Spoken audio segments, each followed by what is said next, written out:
Hey hi guys, இந்த வீடியோல my little ஹாப்பினஸோட 3வது எபிசோட் தான் பார்க்க போறோம். லாஸ்ட் எபிசோட்ல நம்ம ஹீரோக்காக வெயிட் பண்ணி நம்ம ஹீரோயின் தூங்கிருப்பாங்க இல்லையா, அதுக்கப்புறம் நம்ம ஹீரோ வந்து பக்கத்துல உட்காந்து ஷோல்டர்ல அவங்களோட தலையெல்லாம் சாச்சி வச்சிருப்பார்ல, அதே மாதிரி தான் இருக்காங்க. இப்ப நம்ம ஹீரோவும் தூங்கிடுறாரு. சோ 2 பேரும் அப்படியே மாறி மாறி தூங்கிட்டு இருக்கும்போது இப்ப பின்னாடி இந்த கசின் வந்துடுறான். அவன் வந்து என்ன இது, நம்ம பாஸ் இங்க படுத்து தூங்கிட்டு இருக்காரு, அதுவும் ஒரு பொண்ணோட அப்படின்னு சொல்லிட்டு பின்னாடி அவன் போட்டோ எடுத்துறான். ஆனா முகம் தெரிய மாட்டேங்குதுன்னு சொல்லி முன்னாடி வந்து பார்த்தா அது நம்ம ஹீரோயின். என்னது இவளா அப்படின்னு சொல்லி ஷாக் ஆகும்போது இப்ப டக்குன்னு நம்ம ஹீரோ எந்திரிச்சிடறாரு. நம்ம ஹீரோயின் எந்திரிச்சிடறாங்க. இப்ப உடனே அவன் அங்கிருந்து ஓடி போயிடுறான். இப்ப நம்ம ஹீரோக்கு ஒண்ணுமே புரியல. நம்ம ஹீரோயினும் ஐயோ சாரி, ரொம்ப தூக்கமா இருந்தது, அதான் அவங்க மேலேயே படுத்து தூங்கிட்டோம் போல அப்படின்னு சொல்லும்போது நம்ம ஹீரோவும் ஆமா ஆமா எனக்கு ஷோல்டர்லாம் எவ்வளவு வலி தெரியுமா அப்படிங்கிற மாதிரி சொல்லி சமாளிச்சுக்கிட்டு இருக்காரு. இப்ப நம்ம ஹீரோயின் வந்து நீங்க சாப்பிடவே இல்ல, ரொம்ப நேரம் வெயிட் பண்ணிக்கிட்டு இருந்தேன், ஆபரேஷன் தியேட்டருக்குள்ளேயே இருந்தீங்க, சரி வாங்க போய் சாப்பிடலாம் அப்படின்னு சொல்லிட்டு நம்ம ஹீரோயினோட ஃப்ரெண்ட் ரெஸ்டாரண்ட் இருக்குல்ல, சோ அங்க கூட்டு வராங்க. அங்க கூட்டிட்டு வந்தோடனே ஃப்ரெண்டு பார்த்துட்டு ஹே என்னடி ஒரு பையனோட வந்திருக்கா, அதுவும் அந்த பையனா, அந்த டாக்டர் தானே அப்படின்னு சொல்லி பேச வரும்போது டக்குனு ஃப்ரெண்ட் முதல்ல வாடி அப்படின்னு சொல்லி தனியா கூட்டு போயிட்டு இங்க பாரு அந்த பையன் ரொம்ப அழகா இருக்கான் அப்படி இப்படி நம்ம பேசினது எதுவுமே அவனுக்கு தெரியாது, தயவு செஞ்சு நாங்க சும்மா ஃபார்மாலிட்டிக்கு தான் வந்திருக்கோம், எதுவும் உளறி கெடுத்து வச்சிடாத அப்படிங்கிற மாதிரி சொல்றாங்க. சரி சரி நான் எதுவும் பேசல அப்படின்னு சொல்லிட்டு அந்த ஃப்ரெண்டும் சொன்ன உடனே இப்ப இவங்க ஆர்டர் பண்றாங்க. ஆர்டர் பண்ணி சாப்பிடும்போது நம்ம ஹீரோ கட் பண்ணி கொடுக்குறாரு. அதை எடுத்து சாப்பிட்டா செம்ம காரமா இருக்கு. நம்ம ஹீரோயினால காரத்தை கண்ட்ரோல் பண்ணவே முடியல. நம்ம ஹீரோக்கும் காரமா இருக்கு. இதை பார்த்து நம்ம ஹீரோக்கு ஒரு சின்ன பிளாஷ்பேக் வருது. என்னன்னா பிளாஷ்பேக்ல நம்ம ஹீரோவை ஒரு 4 பசங்க சேர்ந்து ராகிங் பண்ணிட்டு இருப்பாங்க. அப்ப வந்து காரமா ஒரு ஃபுட்டை கொடுத்து சாப்பிடு சாப்பிடு அப்படின்னு சொல்லிட்டு இருப்பாங்க. இப்ப அந்த இடத்துக்கு ஹீரோயின் வராங்க. அவங்க வந்து எங்க பாடுறா அவனை தேவையெல்லாம் மிரட்டிட்டு இருக்காங்க, அவனுக்கு நான் தான் பாடி கார்டு, அவன் என்னோட பார்ட்னர் அப்படிங்கிற மாதிரிலாம் சொல்லிட்டு இருக்காங்க. அப்ப நீயும் சாப்பிடு அப்படின்னு சொல்லும் போது அவங்க வாங்கி அப்படியே சாப்பிடுறாங்க. செம்ம காரமா இருக்கு, இருந்தாலும் பரவாயில்லன்னு சொல்லிட்டு எக்ஸ்பிரஷனை மூஞ்சிலே காமிக்காம நம்ம ஹீரோக்காக சாப்பிடுறாங்க. அவனுங்களும் வாடா இங்க இருந்து போயிடலாம்னு சொல்லி போனதுக்கு அப்புறம் இங்க பாரு எந்த சுச்சுவேஷன் வந்தாலும் நீ ரொம்ப போல்டா இருக்கணும் அப்படின்னு சொல்லிட்டு இப்ப அங்க இருந்து அப்படியே போவாங்க. செம்மையா வாயெல்லாம் எரியுது, அப்படியே ஒரு மாறி இருக்கு. ஆனா ஹீரோக்காக எல்லாத்தையுமே பொறுத்துக்கிட்டாங்க. இப்ப அதே மாதிரி நமக்காக இந்த காரத்தை கூட இவன் சாப்பிட்றாளே அப்படின்னு சொல்லி ஹீரோ நினைச்சு பார்த்துக்கிட்டு இருக்காரு. இப்ப இது ஒரு நைட் டைம் அப்படிங்கறதுனால நம்ம ஹீரோயினுக்கு செம்மையா குளிரிட்டு இருக்கும். நம்ம ஹீரோவும் அவரோட ஜாக்கெட்டை கழட்டி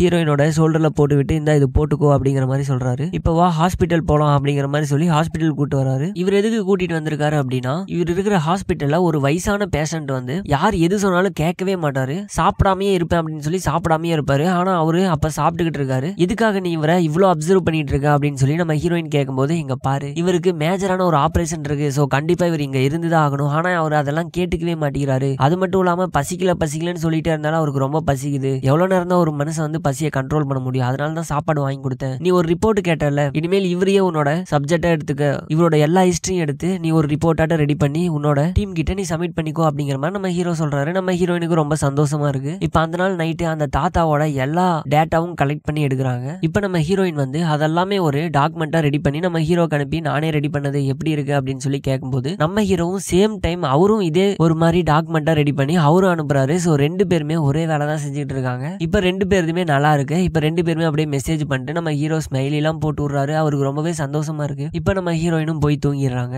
இப்ப அடுத்த நாள் காலையில அந்த ரிப்போர்ட் ரெடி பண்ணிருப்பாங்கல்ல, சோ அதை வந்து அவங்களோட சீஃப் டாக்டர் கிட்ட காமிச்சு ஒரு சைனை வாங்கிக்கலாம் அப்படின்னு சொல்லி வருவாங்க. அப்படி வரும்போது எல்லாருமே நம்ம ஹீரோயினை பார்த்து ஒரு மாதிரி முணுமுணுத்துக்கிட்டே இருக்காங்க, ஏதோ ஒண்ணு பேசிட்டு இருக்காங்க. ஏன்னா இவங்க இப்படி இருக்காங்களே அப்படின்னு சொல்லிட்டு அவங்களும் வந்து சீஃப் டாக்டர் கிட்ட அந்த ரிப்போர்ட்டை சைன் வாங்குறதுக்காக சப்மிட் பண்ணிட்டு போகும்போது அவரும் கேட்கறாரு, இங்க பாருமா உனக்கும் ஹீரோக்கும் ஏதோ ஒன்று இருக்கா அப்படின்னு சொல்லி கேட்கும்போது என்ன சார் இருக்கான்னு கேக்குறீங்க, எனக்கு புரியல, கொஞ்சம் தெளிவா கேளுங்க அப்படின்னு சொல்லும்போது ஐயோ அதெல்லாம் ஒண்ணும் இல்லமா நீ போமா அப்படிங்கிற மாதிரி அவரும் அனுப்பி விட்டுறாரு. இப்ப வெளியே வந்ததுக்கு அப்புறம் திரும்பவும் எல்லாரும் அதே மாதிரி பேசிட்டு இருக்கும்போது நம்ம ஹீரோயினுக்கு செம்ம காண்டாகுது. அது என்ன விஷயம்னு கூட தெரியலையே அப்படின்னு சொல்லிட்டு இப்ப அப்படியே கொஞ்சம் ஒட்டு கேக்குறாங்க. என்னன்னு பார்த்தா நம்ம ஹீரோயினோட சம்பந்தப்பட்ட ஏதோ ஒரு போட்டோ வந்து வெளியே லீக் ஆயிருக்கும். அதை பத்தி தான் எல்லாரும் பேசிட்டு இருக்காங்க. இவ இன்டர்னா வந்தா இவளே ஹீரோவை கரெக்ட் பண்ணிட்டா பாரு, இங்க இத்தனை பேர் இருக்கும், எங்களால எதுவுமே பண்ண முடியலையா அப்படிங்கிற மாதிரி சொல்லிட்டு இருக்காங்க. ஆக்சுவலா பார்த்தா நம்ம ஹீரோ வந்து அந்த இடத்துல ரொம்ப மாசா இருப்பாரு. அவரு பின்னாடி அத்தனை பிள்ளைங்க சுத்தியும் அவரு நம்ம ஹீரோயின் பின்னாடி மட்டும்தான் சுத்துவாரு. ஏன் மத்த பிள்ளைங்க எல்லாம் அவாய்ட் பண்றாரு அப்படின்னா சின்ன வயசுல இருந்த அந்த பொண்ணுக்காக தான் அவரு இவ்வளவு வருஷமா கூட இருக்கிற எல்லாத்தையுமே அவாய்ட் பண்ணிருப்பாரு. இப்ப அந்த பொண்ணு தான் நம்ம ஹீரோயின் தெரிஞ்ச உடனே நம்ம ஹீரோயின் மேல அவ்வளவு பாசம் வச்சிருக்காரு. இப்ப ஏதோ ஒரு போட்டோ தான் வெளியே லீக் ஆயிருக்கு அப்படின்னு நம்ம ஹீரோயினுக்கு தெரிஞ்சிருது. இப்ப ஆப்போசிட்ல இந்த கசின் வரான், மூஞ்சில ஃபைல வச்சு மறைச்சிக்கிட்டே வரான். ஐயோ இவளுக்கு வேலை தெரிஞ்சா இவளை நம்மள தொலைச்சு எடுத்துருவாளே அப்படின்னு சொல்லிட்டு வந்துட்டு இருக்கும்போது நம்ம ஹீரோயினுக்கு தெரிஞ்சிருச்சு. அப்ப இவனுக்கு ஏதோ தெரிஞ்சிருக்கு அப்படின்னு சொல்லி இவனை தனியா கூட்டு போயிட்டு போட்டு திட்டிட்டு இருக்கா. என்னடா பண்ண, என்ன பண்ணி வச்சிருக்க, ஏதோ பெரிய தப்பு பண்ணிட்டியா அப்படி இப்படின்னு சொல்லி கேட்கும்போது இப்ப அவரும் எல்லாத்தையுமே சொல்லிடுறாரு. இங்க பாரு ஒரு நாளைக்கு முன்னாடி நீயும் ஹீரோவும் அப்படியே ஒருத்தர் மேல ஒருத்தரா தோலை சாச்சு அப்படியே படுத்துக்கிட்டு இருந்தீங்க. அட நம்ம பாஸ் என்னடா ஒரு பொண்ணோட படுத்துக்கிட்டு இருக்காரு அப்படின்னு சொல்லிட்டு இதை ஒரு போட்டோ எடுத்து வச்சுக்கலாம் அப்படின்னு சொல்லி ஒரு போட்டோ எடுத்தேன். அப்படி போட்டோ எடுத்து பார்க்கும்போது அது நீனு தெரிஞ்சது. சரின்னு சொல்லிட்டு அங்கிருந்து ஓடி போயிடலான்னு வெளியே ஓடி வரும்போது அப்படியே ரொம்ப பதட்டமா இருந்தது. அப்போ டக்குனு ஒரு நர்ஸ் வந்தாங்க. அந்த நர்ஸ் வந்து என்ன இவ்வளவு பதட்டப்படுறீங்க அப்படின்னு சொல்லி கேட்ட உடனே எனக்கு என்ன பண்றதுன்னு தெரியாம நான் எடுத்த போட்டோவை காமிச்சிட்டேன். அதை பார்த்துட்டு எனக்கு இதை அனுப்புறீங்களா அப்படின்னு சொல்லி கேட்டாங்க. நானும் அனுப்பி விட்டுட்டேன். ஆனா அவங்க எல்லாருக்குமே ஸ்ப்ரெட் பண்ணிட்டாங்க அப்படிங்கிற மாதிரிலாம் சொல்லும் போது என்ன வேலை பண்ணி வச்சிருக்க அப்படின்னு சொல்லி நம்ம ஹீரோயின் செம்ம காண்டாக்குறாங்க.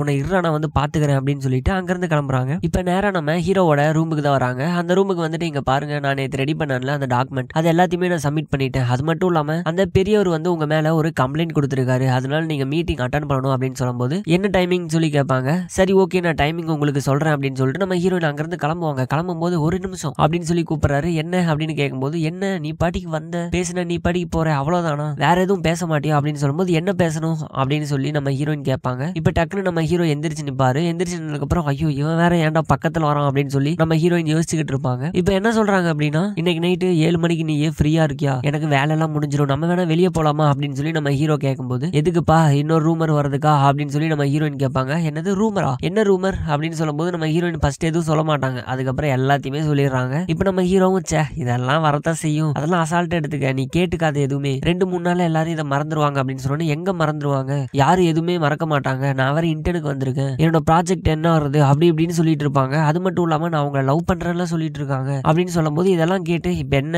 அவங்க இதை பத்தி பேசக்கூடாது அவ்வளவுதானே அப்படின்னு சொல்லிட்டு நம்ம ஹீரோயினை கூட்டிட்டு வராரு. வந்ததுக்கு அப்புறம் ஹலோ என்ன பண்ணிட்டு இருக்கீங்க, சிரிச்சு பேசிட்டு இருந்தது எல்லாமே போதும், இப்ப என்ன நானும் இந்த பொண்ணு லவ் பண்றமா இல்லையான்னு உங்களுக்கு தெரியணும் அவ்வளவுதானே. ஆமா நானும் அந்த பொண்ணு லவ் பண்றோம், நான் அந்த பொண்ணு மேல உயிரே வச்சிருக்கேன், அந்த பொண்ணு என் மேல உயிரே வச்சிருக்கு, போதுமா உங்க ரூமர் எல்லாத்துக்கும் பதில் கிடைச்சிருச்சு அப்படின்னு சொல்றாரு. இதை கேட்டு நம்ம ஹீரோயினுக்கு செம ஷாக்கா இருக்கு. ஏன்டா இதை பத்தி யாரும் பேச மாட்டாங்கன்னு சொல்லி தான்டா என்னை கூட்டு வந்த, நீ என்னடா எல்லாரும் பேசுற மாதிரி பாயிண்ட் எடுத்து கொடுக்குற அப்படிங்கிற மாதிரி பாத்துக்கிட்டு இருக்காங்க. இப்போ தனியா வந்து நம்ம ஹீரோட்ட கேட்கும்போது நம்ம ஹீரோ என்ன சொல்றாரு அப்படின்னா, ஒரு விஷயம் இல்ல அப்படின்னா இவங்க இருக்குன்னு தான் பேசிட்டு இருப்பாங்க, ஆமா அது இருக்கு என்ன பண்றது அப்படின்னு சொல்லி நம்ம கேட்டோம்னு வச்சுக்கோங்க, எல்லாருமே அதை மறந்துடுவாங்க, அதனாலதான் இப்படி பேசுனேன், நீ கவலைப்படாத 2-3 நாள்ல எல்லாருமே மறந்துடுவாங்க அப்படிங்கிற மாதிரி நம்ம ஹீரோவும் சொல்லிட்டு இருப்பாரு. இப்ப இது எல்லாத்தையுமே அதே ஹாஸ்பிட்டல் வேலை செய்யற ஒரு டாக்டர், லேடி டாக்டர் இருப்பாங்க. சோ அவங்க பேர் வந்து சு. இவங்க வந்து நம்ம ஹீரோ மேல ஒரு மிகப்பெரிய காதல் வச்சிருப்பாங்க, அதாவது நம்ம ஹீரோவை ஒன் சைடா லவ் பண்ணிட்டு இருப்பாங்க. சோ இவங்களும் இதை அப்படியே பாத்துக்கிட்டு இருக்காங்க. இப்ப இந்த பக்கம் நம்ம ஹீரோயின் வந்து ஒருத்தங்களை பத்தி ரிப்போர்ட் எடுத்துக்கிட்டு இருப்பாங்களா, ஒரு தாத்தாவை பத்தி. அந்த தாத்தா பாத்தீங்கன்னா ஒரு ரோட்ல உட்காந்துருக்காரு. இவரேண்டா இப்படி உட்காந்துருக்காரு அப்படின்னு சொல்லி அவர் பக்கத்துல போலான்னு போகும்போது இப்ப அவருக்கு ஒரு போன் கால் வருது. போன் கால் வந்தோடனே வேகமா எந்திரிச்சு அங்க இருந்து வெளியே போறாரு. வெளியே போனா ஒருத்தரை மீட் பண்றாரு. அவர் வந்து ஹாஸ்பிட்டல் என்ன கேஸ் போட்டு பணத்தெல்லாம் வாங்கிட்டீங்களா அப்படின்னு சொல்லும்போது இல்ல இப்பதான் அந்த டாக்டர் மேல கேஸ் போட்டிருக்கேன், என்ன கூடிய சீக்கிரத்துல பணத்தை வாங்கிடுவேன் அப்படின்னு சொல்லிட்டு இருப்பாரு. சரி ஓகே சீக்கிரம் பணத்தை வாங்கிட்டு வாங்க, நான் உங்களுக்காக மிக எக்ஸ்பென்சிவ்ல ஒரு பெரிய பெட் எல்லாம் வாங்கியிருக்கேன் அப்படின்னு சொல்லும்போது அப்படியா எவ்வளவு அது காசு அப்படின்னு சொல்லி தாத்தா கேட்பாரு. நீங்க அதை பாருங்க அப்பதான் உங்களுக்கு பிடிக்கும் அப்படின்னு சொல்லிட்டு என்னோட வாங்க அப்படின்னு சொல்லி கார்ல ஏத்திட்டு போறாங்க. இது ரொம்ப தப்பா இருக்கு அப்படின்னு சொல்லி பின்னாடி நம்ம ஹீரோயின் ஃபாலோ பண்றாங்க. ஃபாலோ பண்ணி பார்த்தா அவங்க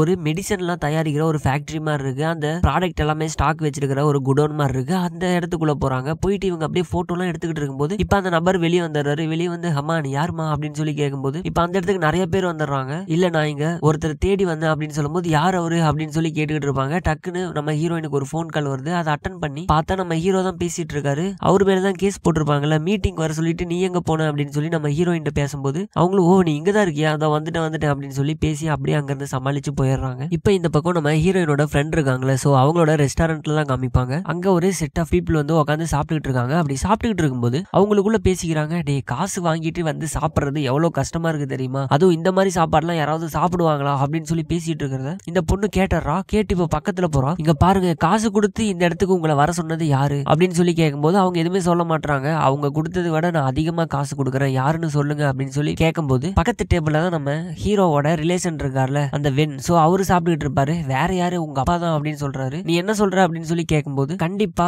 அவங்க அப்பா தான் அப்படி எல்லாம் பண்ணுவாங்க, வேற யாருமே பண்ண மாட்டாங்க, காசு கொடுத்து உன் பிசினஸ் டெவலப் பண்ணணும்னு நினைக்கிறது வேற யாரா இருப்பாங்க, ஒரு ரிலேஷனா தான் யாராவது இருப்பாங்க அப்படின்னு சொல்லி சொல்லுவாரு. இப்ப இவங்களும் அப்பாவுக்கு கால் பண்ணி கேக்குறாங்க. இப்ப அப்படியே சோகமா ஹோட்டலுக்குள்ள வராங்க. உள்ள இருக்கிற எல்லாத்தையுமே கிளம்பி வெளியே போக சொல்லு அப்படின்னு சொல்றாங்க. இப்ப அப்படியே யோசிச்சுக்கிறாங்க. அவங்க அப்பா ஆக்சுவலா என்ன சொல்லிருப்பாரு அப்படின்னா, இங்க பாருமா நீ ஒரு ரெஸ்டாரண்ட் ஸ்டார்ட் பண்ணணும்னு சொன்ன, நானும் அதுக்காக பணம் எல்லாம் கொடுத்தேன், நீ ஸ்டார்ட் பண்ணதுக்கு அப்புறம் அங்க யாருமே வரமாட்டாங்க, நல்லாவே போல அப்படின்னு தெரிஞ்ச உடனே உன்னோட மனசு சந்தோஷப்படணும் அப்படிங்கறதுக்காக இவ்வளவு நாளும் அங்க வர எல்லா கஸ்டமருக்கும் காசு கொடுத்து போக சொல்லிக்கிட்டு இருந்தேன் அப்படின்னு சொன்ன உடனே அதை கேட்டு இவங்க அப்படியே மனசொடைஞ்சு போயிடுறாங்க. இப்ப மூச்சு முட்டை ஃபுல்லா குடிக்கிறாங்க. ஃபுல்லா குடிச்சிட்டு போதையில அவங்க கடைக்குள்ள அப்படியே செவுத்த பிடிச்சி தடவிக்கிட்டு இருக்காங்க. இப்ப திடீர்னு கதவை நினைச்சு ஓபன் பண்ணிட்டு போய் அந்த பக்கம் விழுந்தா அது ஒரு 2 கடைக்கும் நடுவுல இருக்கிற அட்டை தான், அதாவது பக்கத்துல இருக்கிற நம்ம வெண்ணோட புக் ஷாப்புக்குள்ள வந்து விழுந்துடுறாங்க. அவரு வந்து என்னாச்சு அப்படின்னு சொல்லி பார்க்கும்போது ஹே நீ என்ன பண்றீங்க என் ரெஸ்டாரண்ட்டுக்குள்ள அப்படின்னு சொல்லி கேட்கும்போது நீ தான் என்னோட கடைக்குள்ள வந்திருக்க அப்படின்னு அவரு சொல்லுவாரு. இப்போ வேகமா ஓடி போய் அவரோட பெட்ல போய் ஏறி படுத்துறா. ஹே என்ன பண்றீங்க, எந்திரி, இது என்னோட பெட் அப்படின்னு சொல்லி வென்னு சொல்லிருப்பாரு. இப்ப அங்க கட் பண்ணா இந்த ஹீரோயின் வந்து நடந்த எல்லாத்தையுமே சொல்றாங்க. அந்த மாதிரி அந்த வயசானவர் வந்து ஒரு இடத்துக்கு போனது, அவன் வந்து வயசானவரை ஏதோ ஒரு விதத்துல ஏமாத்திக்கிட்டு இருக்கான்னு தெரிய வந்தது. அங்க இருந்து நீ கால் பண்ண உடனே நான் தப்பிச்சு வந்தது எல்லாத்தையுமே சொல்லும் போது நம்ம ஹீரோ ரொம்பவே பதட்டப்படுறாரு. நீ எதுக்காக அந்த மாதிரி இடத்துக்குலாம் போற,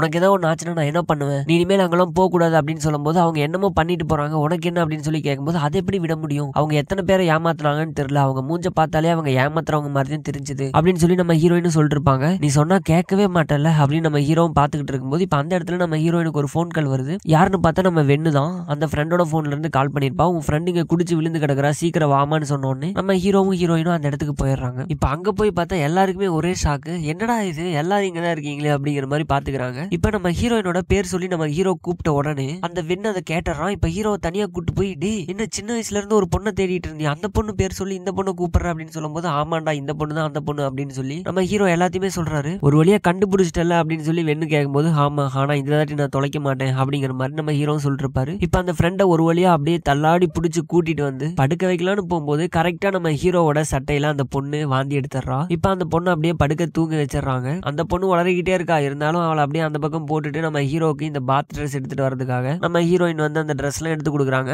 இப்ப ரெண்டு பேரும் குளிச்சு முடிச்சதுக்கு அப்புறம் நம்ம ஹீரோயின் வந்து ஒரு புக் எடுத்து வைக்கிறாங்க, அவங்களோட லா புக்கு போல. சோ அந்த புக்கை பார்த்துட்டு எனக்கு ஹோப்பே இல்ல, என்னால இதை கம்ப்ளீட் பண்ண முடியுமானே தெரியல, என்னால அசைன்மெண்ட்டும் பண்ண முடியாதுன்னு நினைக்கிறேன், ஹாஸ்பிட்டல்ல என்னால நான் இன்னும் ஒரு ரிப்போர்ட் கூட கலெக்ட் பண்ணல அப்படி இப்படின்னு சொல்லிட்டு இருக்கும்போது இங்க பாரு உண்மையில எனக்கு நம்பிக்கை இருக்கு, ஹாஸ்பிட்டல்ல வந்த இத்தனை பேர்ல நீ மட்டும் தான் இவ்வளவு நாள் தாங்கி இருக்க, இவ்வளவு நாள் இந்த ஹாஸ்பிட்டல்ல இருந்திருக்க அப்படின்னா கண்டிப்பா இதுக்கு மேலேயே உன்னால இருக்க முடியும், நீ முடியும்னு நீ தான் ஃபர்ஸ்ட் நம்பணும், அதுக்கப்புறம் தான் மத்தவங்க நம்பணும், உண்மையில உனக்கே நம்பிக்கை இல்லைன்னா அது எப்படி சாத்தியமாகும் அப்படி இப்படின்லாம் சொல்லிட்டு இருக்கும்போது நம்ம ஹீரோயின் அப்படியே கேட்டுக்கிட்டு இருப்பாங்க. சோ இந்த இடத்துலயே இந்த 3வது எபிசோட முடிக்கிறாங்க. இந்த வீடியோ எப்படி இருந்ததுன்னு சொல்லி கீழே கமெண்ட் பண்ணுங்க. இந்த வீடியோ உங்களுக்கு பிடிச்சிருக்குன்னு நினைக்கிறேன். பிடிச்சிருந்தா லைக் பண்ணுங்க, சப்ஸ்கிரைப் பண்ணுங்க. சோ தேங்க்யூ, பாய்.